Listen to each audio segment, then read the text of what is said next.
Hello and welcome back to Dragon Quest World Tutorials. I am Koitsujizi, and in this video we are going to go over the updates for October or November 2nd. So over here in our notices section there are going to be a couple of things. First thing, actually before November 2nd we actually did have a quick update. So in this case, we had a update in terms of new weapons available in the Forge.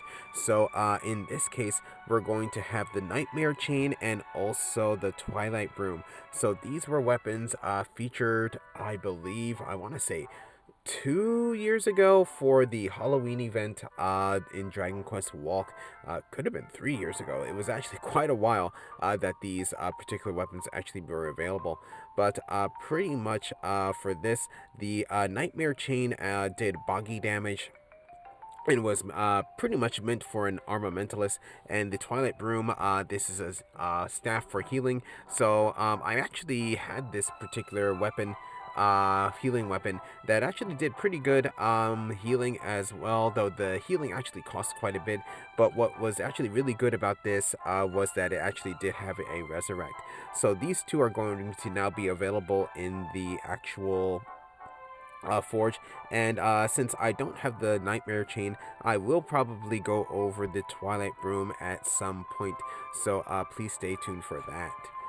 Then besides that, in terms of the actual updates for today, here we're going to actually have a Metal Fest, or the Metal Campaign. So with the Metal Campaign, this is going to be up until November 14th. This will be available. So for this, pretty much every day you're going to get a free 10 metal enemies to fight against. So you're going to get at least 10 per day. But then besides that, you're actually going to be able to complete 17 mini missions in order to actually get charges to the radar. So pretty much with this campaign, you're also going to actually have banner available for the metal slime banner, and also we'll get this particular weapon here. So that's going to be the Tatsujin no Ono. So this is pretty much a weapon that has a critical hit that pretty much with critical hits they automatically kill metal enemies if it lands on them. So for this, what you want to do is you want to first search for metal herds. So going to look like this right here. Then from there on, you want to defeat the metal enemies there in order to actually get the XP. So the good amount of XP that they actually do have. So pretty much the types of metal slime that are going to appear are going to actually change depending on the level. So pretty much for basic and advanced levels, level 1 will be regular metal slime. Basic and advanced parties with average level of 15 to 29 are going to be the Metal Brothers. Then for your basic classes and advanced class parties with average levels of 30 to 50, and then special classes with average of 1 to 5, you're going to get the Hagare Metal. Then for advanced classes 51 to 64, and special classes 6 to 19, the Metal Hoiming. Then from there, the advanced classes 65 to 74 and up, you're going to get the Drago Metal, and for the special classes, you're going to get the special classes level 20 to 29, you will get the Drago Metal. Then after that, you're going to have the Metal Tsumuri. So with the Metal Tsumuri for advanced classes level 75 and up, and then for special classes level 30 and up. So since my classes or my guardians that I'm leveling are level 33 now, I'm going to actually be fighting the Metal Tsumuri on the field. So pretty much like I mentioned, you want to act every time you defeat a metal enemy, you're going to lose a charge to the metal radar. So for replenishing that, you get 10 charges per day, plus the actual charges that you can actually get for clearing the missions and also for logging in every day. So definitely this is something you want to do, and you want to use your experience orbs for this as well to get pretty much extra experience. So definitely please do that. Then next, right over here, we're also going to have something new. So this is going to be the challenge quest.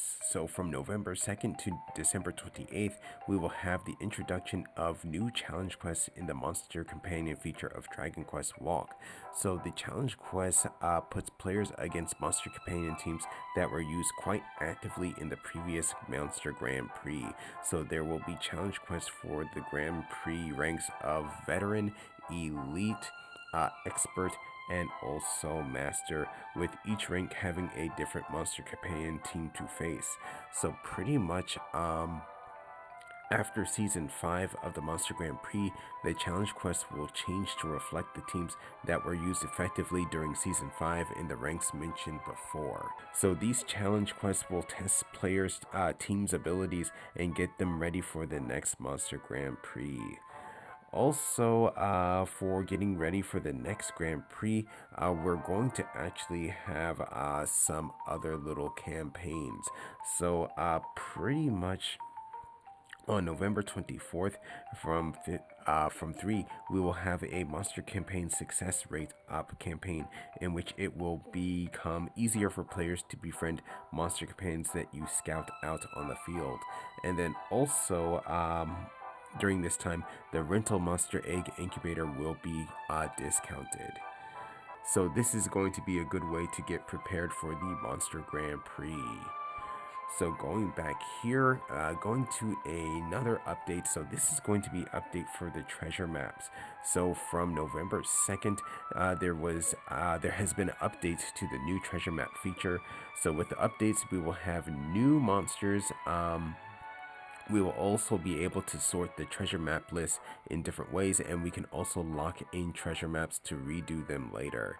So first off, what we have is that we're actually going to have a new grade of treasure map. So this is going to be the regional grade. So the regional treasure maps are created by players when they create a treasure map in Aracundus Walk, and the monsters featured on the regional treasure map will reflect the monsters of the region the treasure map was created in. So these maps will of course be available for sharing in Rika's Inn feature, so check the inn to see what regional treasure maps you can actually get. So with the regional grades, these costs are going to be very similar to the S-Star grades. So the regional grade will cost 3,000 guiding shards for the first 5 that you purchase, but will cost 6,000 guiding shards from the 6th purchase and onward. And then this map can be reset for a cost of 15 reset points. And again, regional maps that are created will only have monsters from the region the map was created in. So now Monster Companions have now been added to treasure maps, which gives you more opportunities to get new Monster Companions. So this can be quite useful, especially if you are trying to get the 7 different personality types of each Monster Companion in order to increase the stats of your special classes. So besides that, in terms of this, if you have not unlocked the Monster Companion feature, the Monster Companions will not appear on the field. And then the rate at which a Monster Companion appears on a treasure map will be the same as the rate at which they appear on the field normally. Then down over here, we're going to actually have 4 main features or 4 main updates for the treasure map list.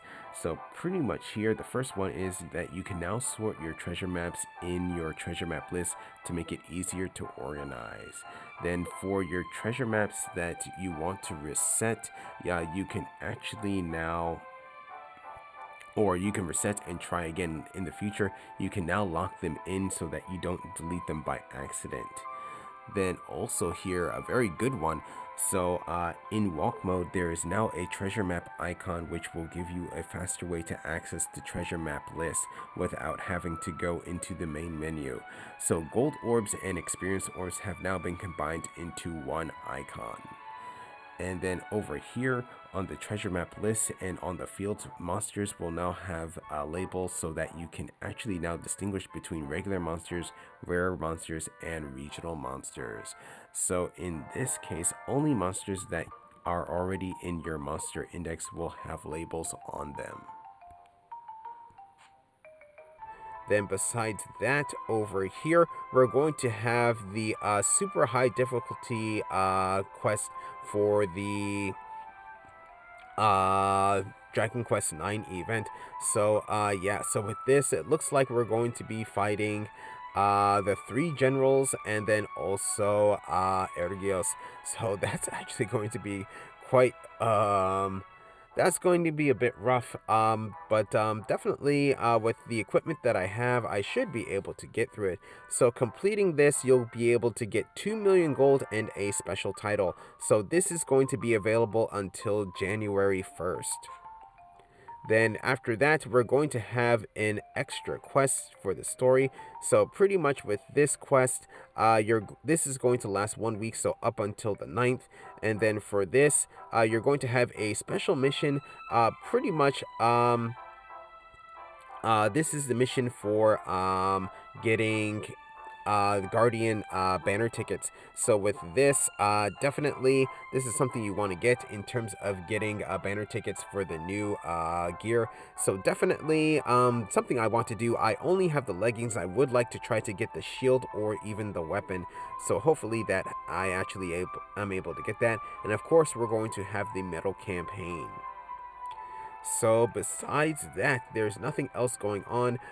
In the coming days, I hope to have a class breakdown of the Guardian class for you coming soon. And then hopefully I can also do the super high difficulty dungeon as well. So with that said, I want to end this video here. So thank you for watching. If you enjoyed the video, please leave a like. If you would like to see more, please subscribe, and I'll see you in the next video.